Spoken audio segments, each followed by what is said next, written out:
There comes a point on the spiritual awakening or spiritual transformation journey where your efforts will yield no further results. You will get more and more frustrated, and you will put more and more effort behind your practices or your quest or your seeking. And the more effort you put, the more frustrated you will get. And it feels like some sort of spiritual Chinese finger trap. The thing where the more you struggle, the tighter it gets, and you just don't know how to get out of it. And here's the thing. You will not find your way out of it. This is the point when you're just about to figure it out and totally transform.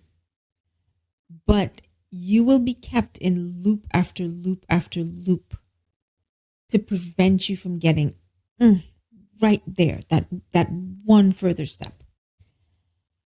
Here is why you cannot get out of this trap. What you've probably discovered along the spiritual awakening process is that you are a limited individual consciousness. You are a human being and you are connected to, you are seamlessly a part of something else.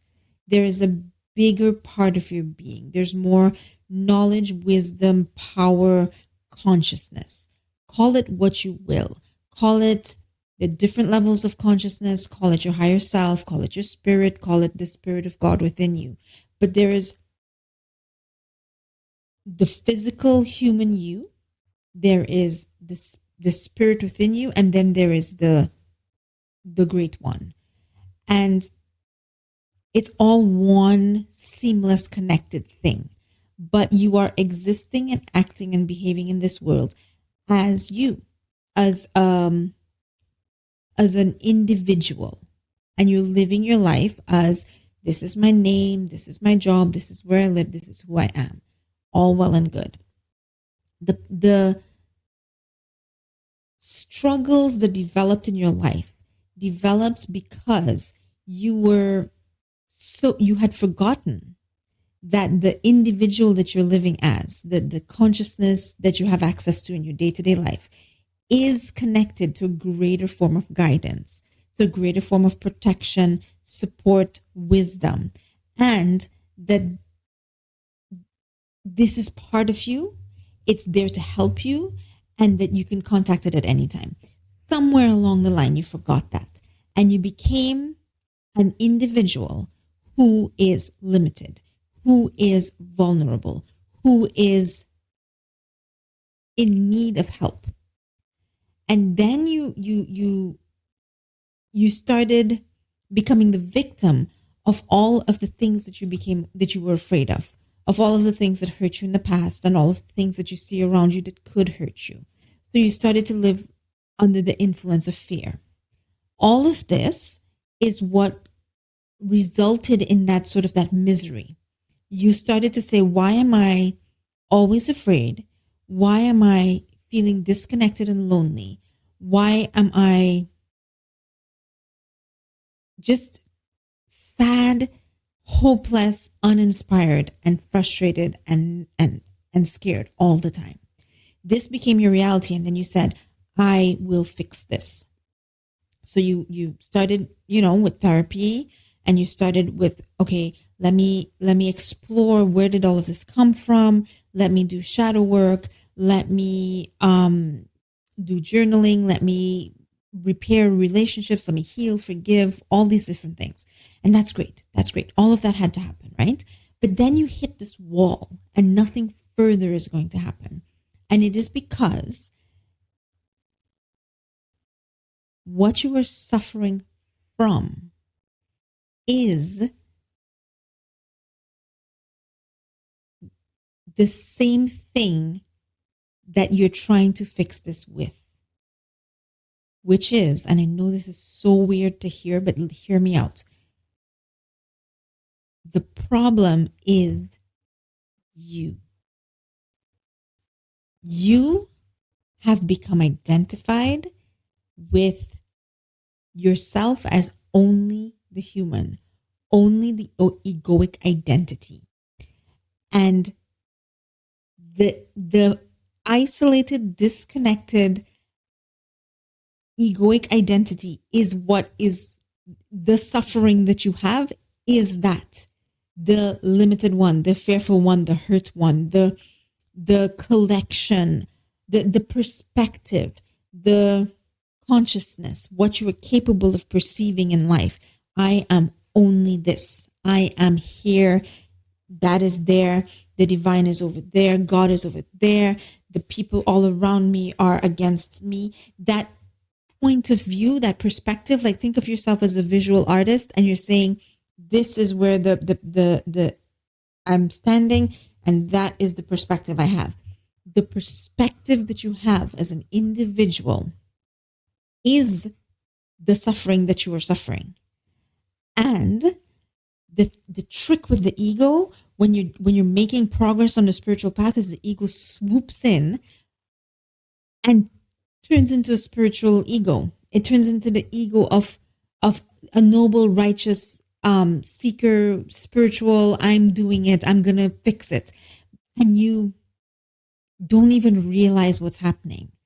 And the ego not being able to perceive this higher consciousness, to change its perception to a higher perception, because it literally does not know how, has taken over the process and is saying, okay, I'll figure it out. I'll read more. I will do more practices. I will put more effort behind it. And it can't succeed because it's not able to. It's not able to perceive at a higher level of consciousness, but also because the place you have where you're standing and acting from as the individual is the problem. The act of standing there as the individual and saying, I over here, I'm trying to get over there, is the reason why you can't take that or that final step, that final blossoming cannot happen to you, because the blossoming happens to you. You don't do it. The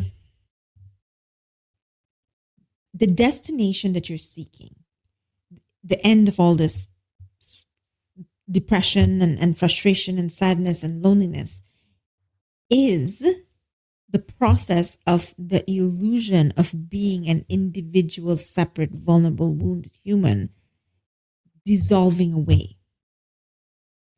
So in order to get to where you're going, you have to surrender. You have to let yourself dissolve. And you cannot stand and continue to identify as you lead yourself into the surrender of being the one who needs to achieve something. It's something you can't quite realize until you realize it. One day you just suddenly are gifted through grace the awareness of the futility of what you're doing, and surrender occurs to you. Your inner spirit rises up and just sort of stretches out and says, okay, relax, breathe. You're okay. You're not separate from me. I am here, and I am here as you, and you exist within me.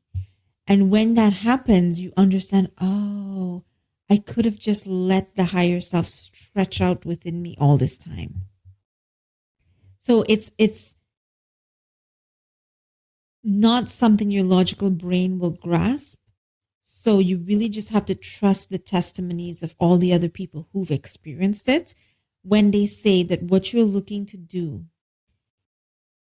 is not to say, I will do this practice, or I will find this knowledge, or I will do this, I will seek this thing over there. What you're seeking to do is to just simply not only stop doing, but stop being the one who is leading. Stop looking at the destination over there. Perhaps, if you put down your map and your GPS and your compass and you just look around, you realize, wait, I might be here right now. And it might be my perpetual seeking that is preventing me from experiencing it. So, okay, what does this look like in sort of day-to-day life? What it means is you have to say, I cannot know what I cannot know the more that I am, because the brain that is trying to conceive this is not large enough to conceive that. I do not know what I cannot remember. You, the self within, the spirit within, the higher consciousness that is a part of me that I can't quite grasp or experience right now, but I know you're there. I can feel you. I know you've always been there. You're the one who guided me to this point all this time. Okay, you're able to take me. Like a blind person, I cannot walk myself to where I need to go. I must put my hand in your hand and I must say, go ahead, do it, do it. Dissolve my belief, my cognition, my conscious experience of the idea that I am separate from you. Show me that I do not need to grasp for love. Show me that love is already inside of me, that I am love. Show me that peace is not something I need to figure out how to attain. Show me that peace is something that is and that I can experience right now. Show this to me. Dissolve the part of me that wants, that still believes that it is not already within you.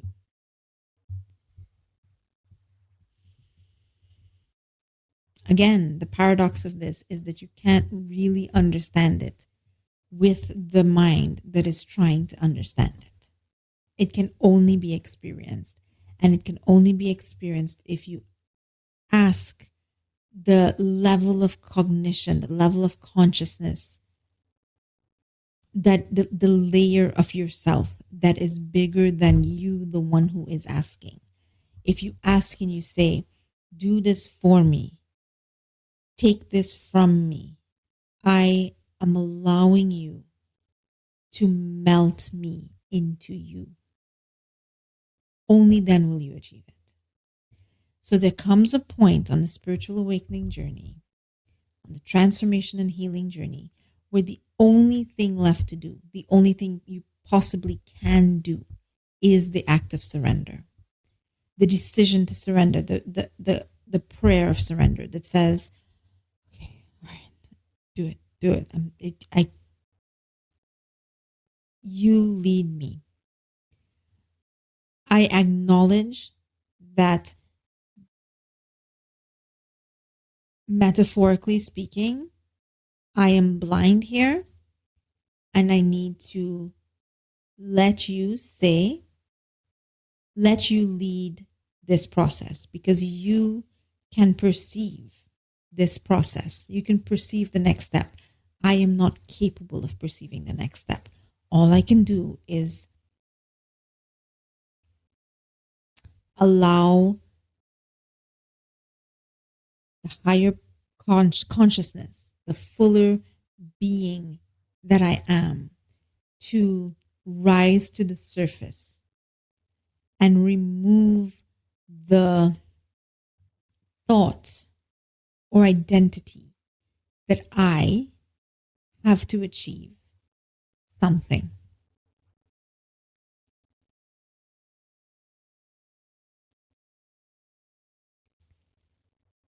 It is the most frustrating loop that you get stuck in before this occurs. And you can be in that loop for a long time, a very long time. But when you figure out surrender, when you accept surrender and you say, okay, surrender. And when you surrender, when you ask for help and surrender your will and say, I want you to this, I want you to help me dissolve into you. When you do that, it you realize that it is the last step. And you realize that it's the only step that needs to occur. And everything that you have been putting effort behind shows up as the reality of your experience.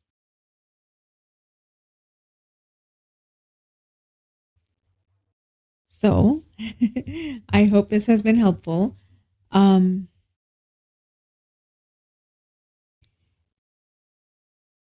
It is our habit to use our logical mind. So use your logical mind to analyze what I'm saying, to realize that your quest is for a higher, to contact, to blossom into a higher level of consciousness. And you are doing it from this level of consciousness. And what if the problem is that you just don't know what that's like? And maybe the very higher self that you seek to become, the very thing that you're reaching for, maybe it is capable of taking you and doing this for you. So all I can say is try surrender. I think that's a Rumi quote that I love. He says, try something different. Try surrender. Try it. What do you have to lose? Maybe all you have to lose is the struggle and the effort and the loops. Try surrender and let me know. Let me know how that feels. And for me, if I were to write in the comments, I would say it feels like relief and it feels like immediate transformation.